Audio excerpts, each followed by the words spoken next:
What is up, ladies and gentlemen? Welcome to the Gerkinman Monthly for February. You may see I'm in a different location to usual. This is my temporary residence for the rest of my time in Canada. I'm living with my friend Kelly, and this is her somewhat comfortable couch. And I thought I'd give you a bit of an update because there's been some things. I'm doing some things again, which is good, although not to the capacity I used to, but I'll get into that in a minute. Yeah, basically this is where I will be staying until June when I leave, and it's quite comfortable. So, let's get straight to brass tacks. What games did I pick up last month? Only a handful, all for the Xbox One, because, well, that's the only game console I have that I can play right now. It's all that's plugged in. All the rest of my game consoles are in storage. So, what did I grab? Well, got a bit of a pile right here, as well as something else. But you might remember from last month, or was it the month before, I was picking up some Resident Evil titles, and that trend has continued, as here we have Resident Evil Origin Collection, which is the original Resident Evil remaster, and Resident Evil 0. I've only played the first maybe hour of Resident Evil, and that was when I got the Wii. I also picked up a copy of the GameCube remake for about $5. Little to no experience with the original Resident Evil, and absolutely zero experience with Resident Evil 0. So yeah, I'm glad to finally be able to play through those. Along with those is an all-time classic, and I'm glad I finally managed to find it, because I've been finding it quite difficult to get a copy of it. Resident Evil 4 for the Xbox One. This is probably, I don't know how many times I've bought this game on how many different systems, but once again, I've actually already played through this one. Playing the game running at 60 frames a second just feels amazing, and this game is still every bit as fantastic as it used to be. And I'm hoping to play through it on professional mode, actually, which I'll be getting into soon enough.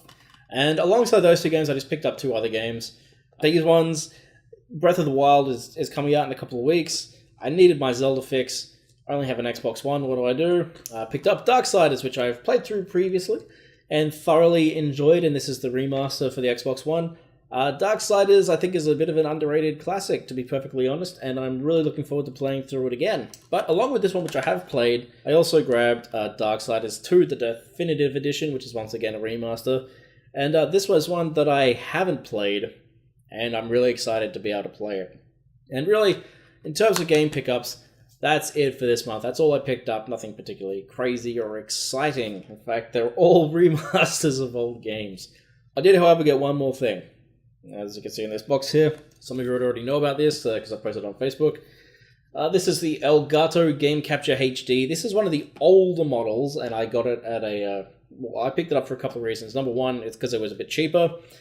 This was, with taxes, $218, which is still actually cheaper than the AverMedia Live Gamer Portable that I picked up a few years ago.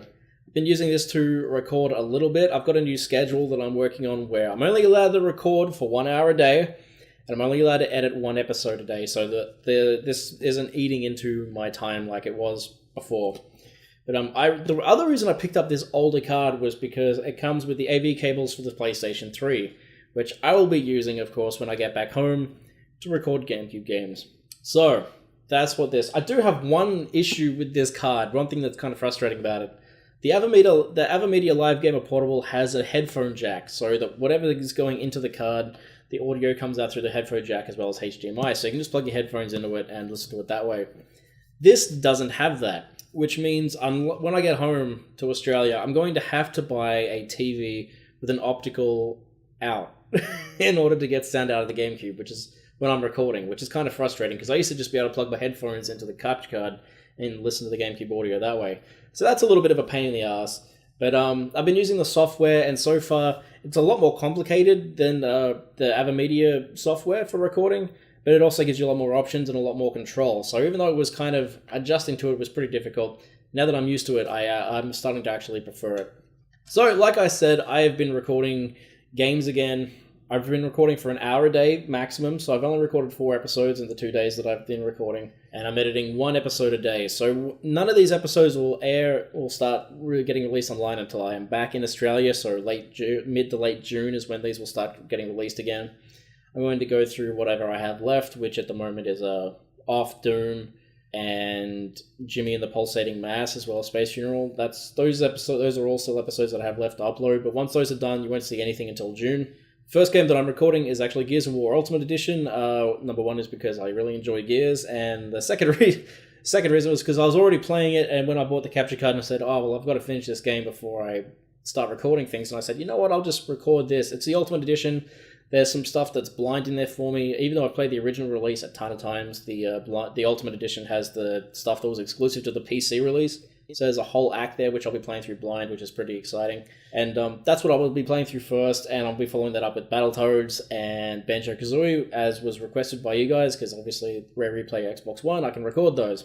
I'm only going to be releasing 3 episodes a week once that new series sets off, and it's going to be one game at a time. Like, I want this, I missed making Let's Plays, and I actually bought the capture card to better document the creation of Shooty and the Catfish. It wasn't actually for Let's Playing primarily, but I missed making Let's Plays and editing them and recording them, because it's something that I enjoy, and my real goal is to just, like, everything I play, I'm going to record.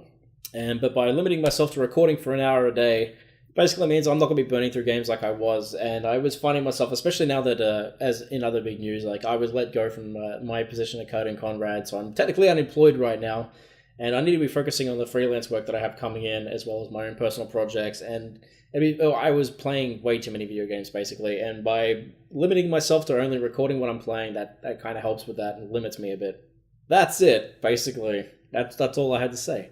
Now that I'm not working, I doubt I will be buying any more Xbox One games, so any more Gerkinman monthlies from this point, I'll just be telling you what games I've recorded during that month, and that'll probably be it.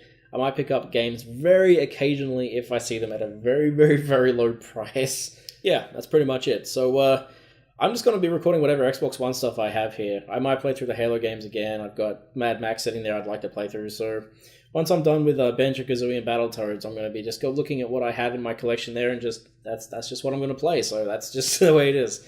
And maybe some more RPG Maker stuff for in between. I haven't decided yet, because last time I tried recording through XSplit on my laptop, my laptop overheated while I was recording and shut itself down.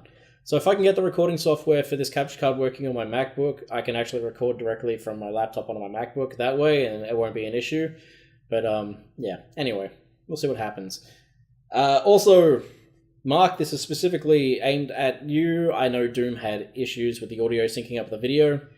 Because of that, I think it's because, first of all, I was recording at 60 frames a second, and the bitrate I might have had set a little bit too high, and my laptop struggled with it. So I'm recording at a relatively low bitrate on this laptop, and I'm also recording at 30 frames a second. Even if the game's running at 60, I'm recording at 30. It makes the render times a lot quicker, the upload files a lot smaller, and it's just more practical, and it's something I'm going to have to get used to, because uploading files in Australia is going to be a nightmare, so there's that. So anyway, thank you for joining me, ladies and gentlemen. Sorry I'm not wearing pants, I'm just wearing my pajamas and no shoes at the moment. You can see my bare naked foot, but those are the breaks. But hey, at least I'm sitting here comfortably. So thank you for joining me. I hope you have a fantastic day and a fantastic week, and I look forward to catching you next time. Peace out, and as always, have a good one.